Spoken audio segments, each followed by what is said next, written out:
Tu mets un peu de lumière.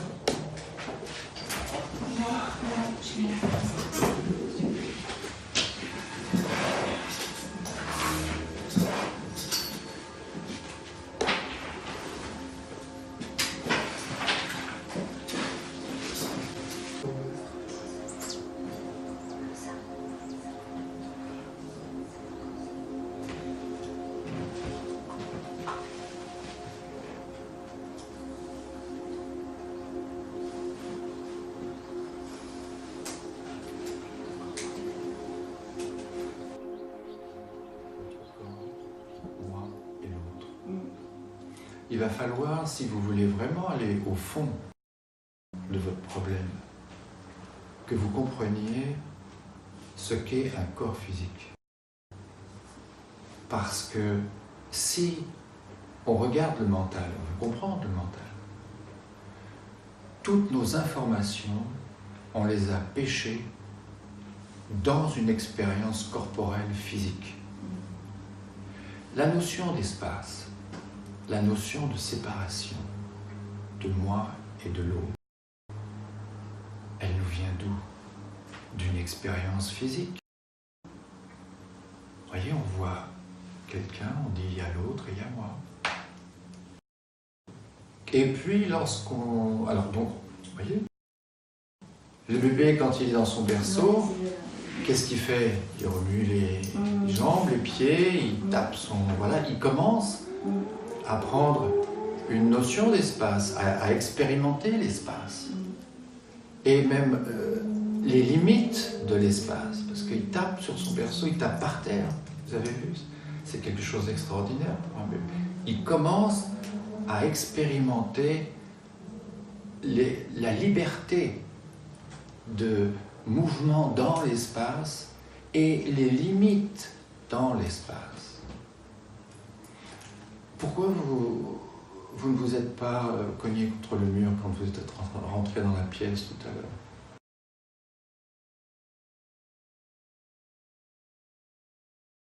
La porte était ouverte, déjà, mais ce que vous avez expérimenté quand vous étiez un petit bout comme ça, c'est là, maintenant. Ne croyez pas. Tout ce que vous avez expérimenté depuis bébé, c'est là, maintenant, présent. Tout laisse une trace. Et tout est assimilé dans notre unité d'être.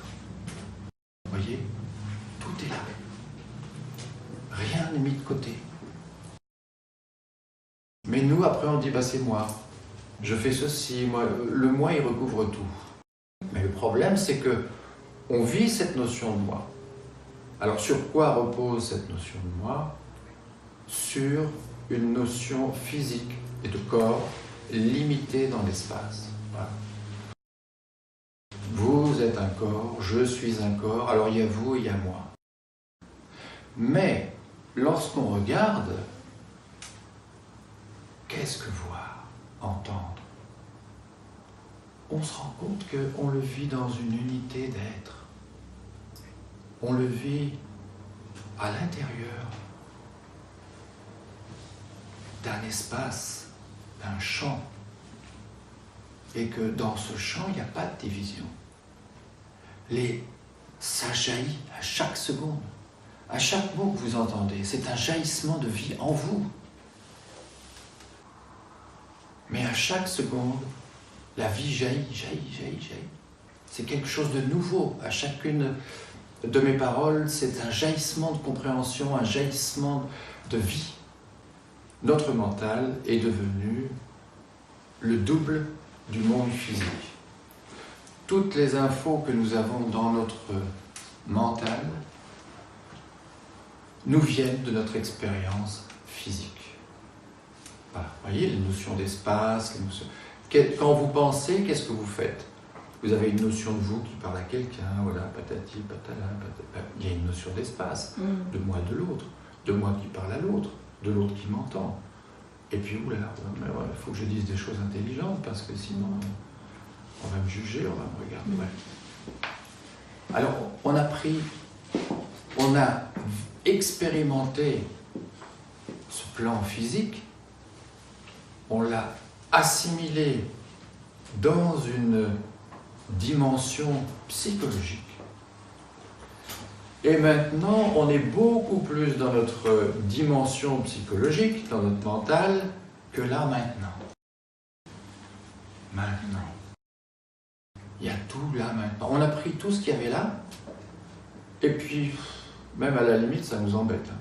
Ou alors, on veut bien du plan physique, mais que ce qu'on veut. Ce qu'on ne veut pas, ça nous embête. Voilà, alors, on a assimilé tout ça, mais assimiler, ça veut dire vivre, ça veut dire éprouver, en agréable, en désagréable. Et cet agréable et ce désagréable, c'est lié à des images. Alors on a des images liées à l'agréable, on a des images liées au désagréable. Alors on va projeter, moi je veux aller vers l'agréable, et puis, mais on ne va pas regarder la nature du désagréable. Qu'est-ce qui m'est désagréable? Qu'est-ce qui m'est désagréable? Alors il faudrait regarder le corps, parce que le corps nous montre très simplement ce que c'est qu'un désagréable. Vous voyez, si vous êtes bien assis, ça va, tout le monde va bien? Ça va la santé, tout le monde va bien? Voilà, si on est là, votre corps vous dit, moi je suis dans l'harmonie, ça va, moi ça me va. Alors c'est dommage d'arriver avec un mental qui va chercher des trucs et puis qui commence à triturer le corps, qui commence à le... alors que le corps il va bien finalement. On vit dans l'harmonie. Mais on va commencer à découvrir ce que c'est qu'une désharmonie physique. Voilà, là c'est... moi j'aime bien ça. Ah, vous aimez bien? Voilà, j'aime bien ça. C'est agréable. Voilà. Mais là, ça va plus. Là, ça ne va plus du tout. Qu'est-ce qui se passe? Quelque chose était dans l'harmonie là, et puis là, ça ne va plus. Il y a une intensité et que le corps rejette. Ce que je suis en train de faire là n'est plus dans l'harmonie du corps. Vous voyez? Ah. D'accord. Alors j'ai donc des contacts physiques. Et puis il y a des contacts physiques qui me sont agréables à partir du moment où c'est harmonieux au corps. Vous voyez, ça peut être très agréable. Et puis il y a des choses qui vont faire souffrir le corps, qui vont créer une désharmonie dans le corps. Ah, il faudrait s'occuper de ça. Parce qu'après, on va découvrir, oui, mais c'est bizarre quand même. J'ai un corps physique. Alors bien, le corps physique, lui, c'est assez simple finalement. Il faut respecter son harmonie. Voilà, on respecte son harmonie, on respecte les contacts, et puis ça va. Mais il y a un autre corps à qui on peut faire très mal, et qui n'est pas physique. C'est le moi. Maintenant, je peux vous dire, vous êtes une dame, une grande dame, on sent que vous avez... Alors oui, je peux vous mettre... je peux vous encenser, je peux dire, voilà, votre ego, vous voyez, ou je peux vous faire du mal. Tiens, il y a un autre corps. On a un corps physique. On peut se faire beaucoup de mal, beaucoup plus de mal psychologiquement que physiquement. Mais cette notion de moi, on a été la pêcher où? Parce qu'un jour, on a pris conscience de notre corps. Voilà. Et que ce corps est devenu une idée, un concept, une notion. Vous voyez? On n'a plus besoin du corps physique, on est dans notre dimension psychologique et on a un moi. Et ce moi, lui, peut souffrir ou ou jouir même, en fonction de la relation qu'il a avec les autres. On a donc deux mondes, des mondes comme ça qui sont parallèles. C'est vrai, c'est vrai.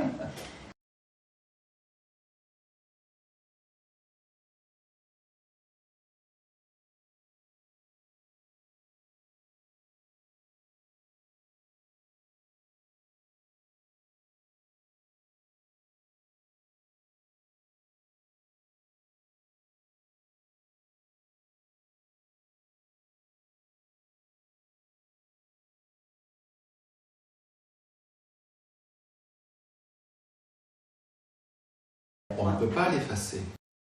C'est quelque chose qui est construit et qui est très dense. Vous savez, on parle du moi là maintenant, mais on ne peut pas effacer une chose pareille. C'est une entité puissante en nous. Voilà. Elle a réagi au quart de tour. Qu'est-ce que vous voulez faire contre ça? C'est un corps, comme ça, c'est un corps, on ne peut pas l'effacer comme ça. De quoi il est fait ce corps? Qu'est-ce qu'il est ce corps? Il faudrait aussi regarder le corps physique. C'est de la mémoire.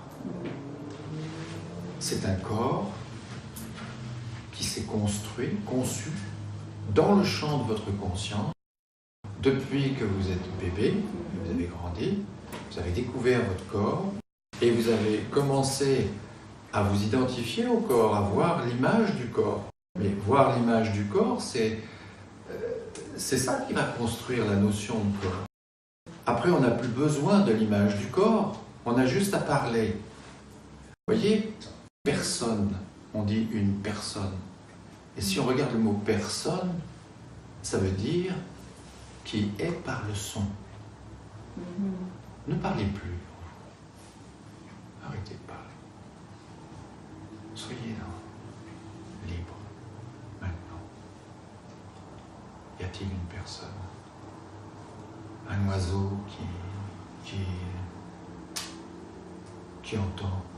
Est-ce qu'il dit moi je suis l'oiseau et moi j'entends? Est-ce qu'un chien dit ça? Il n'y a que les humains pour dire moi. Parce que nous sommes des personnes. Et ces personnes utilisent le son. Et un son dans une dimension psychologique mentale. Où on n'a plus besoin des autres, on n'a plus besoin du monde, et où on imagine tout. Vous voyez? Mais le son que nous entendons à l'intérieur, on l'a pêché où? Du monde physique. Parce que pour reproduire, vous remarquez une chose, si vous parlez en vous, vous parlez avec votre voix physique.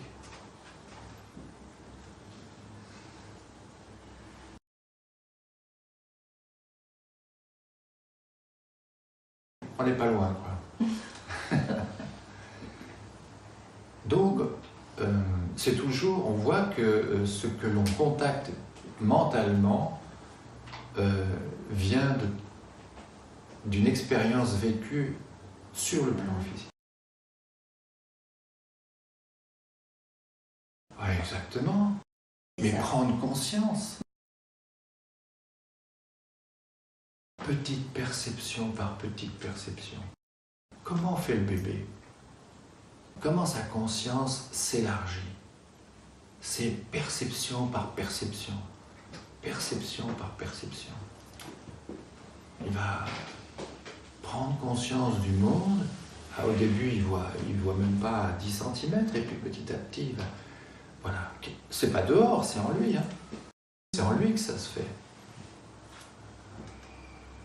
Et après, il va commencer alors à concevoir un champ psychologique, je dirais même plutôt sensible, parce qu'il va voir le visage de sa mère, il va commencer à ressentir, je dirais, une chaleur, il va voir le visage de sa mère, ça va, tout ça, ça va être lui, ça va rentrer en lui, tout ça.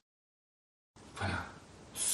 Cette dimension psychologique, on a été chercher tous les, comment on pourrait dire, tous les aspects de cette dimension psychologique dans le plan physique.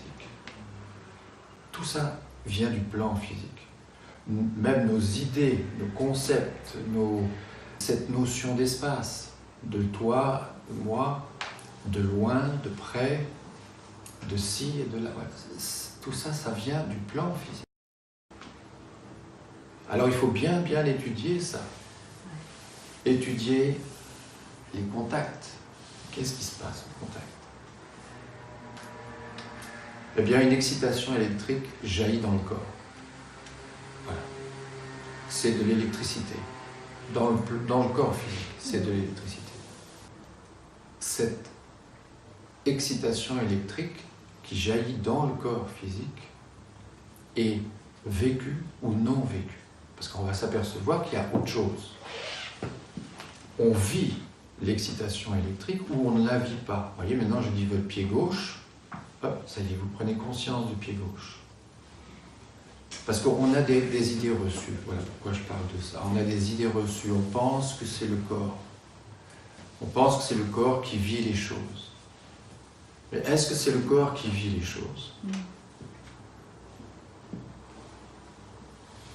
Si on est dans notre mental en train de penser à droite et à gauche, on ne vit plus le corps. Si vous m'écoutez attentivement, votre pied gauche, par exemple, vous ne le vivez plus. Maintenant, vous prenez conscience du pied gauche. Là, maintenant, vous le vivez. Il se passe des choses mystérieuses en nous, quand même. Parce que on va se rendre compte qu'il y a une lumière qu'on appelle la conscience, et que lorsque cette lumière est focalisée, nous vivons. Et que lorsque cette lumière est focalisée sur autre chose, eh bien, nous ne vivons plus le contact. Vous voyez, on vit un contact physique, sensoriel, et on se dit, ah ben, c'est le corps physique qui vit. Ben oui, mais si la conscience n'est pas là, est-ce qu'on vit le contact? Ben non, on ne le vit pas. Alors c'est pas le corps physique qui vit. Vous voyez, il va falloir entrer un petit peu là-dedans et remettre beaucoup de choses et mettre de la lumière dans cette dimension intérieure et puis comprendre ce qu'est le corps et ce qu'il n'est pas et ne pas lui accorder ce qui ne lui appartient pas. Voilà. Mais ça, on ne peut pas arriver en disant le corps, ce n'est pas moi. Ou j'entends souvent, mais les pensées, ce n'est pas vous. Mais oui, il faudrait le réaliser d'abord. Il faudrait l'observer, le regarder, mettre de la lumière dans tout ça. Si je viens en disant vos pensées, ce n'est pas vous, ben, je veux bien, mais qu'est-ce qui me le prouve? C'est à vous d'aller regarder, c'est à vous d'aller voir. Et vous avez la capacité de vous arrêter. Vous avez la capacité de prendre conscience. Écoutez, prendre conscience, c'est pour moi la méditation suprême. C'est pour moi la faculté suprême. Parce que c'est utiliser une lumière qui a la capacité de tout transformer, de tout transcender, de tout transmuter. Comment un bébé se transforme-t-il? Quand vous étiez petite, vous jouiez à la poupée, non? C'est pas ça. Puis un jour, vous l'avez mis de côté.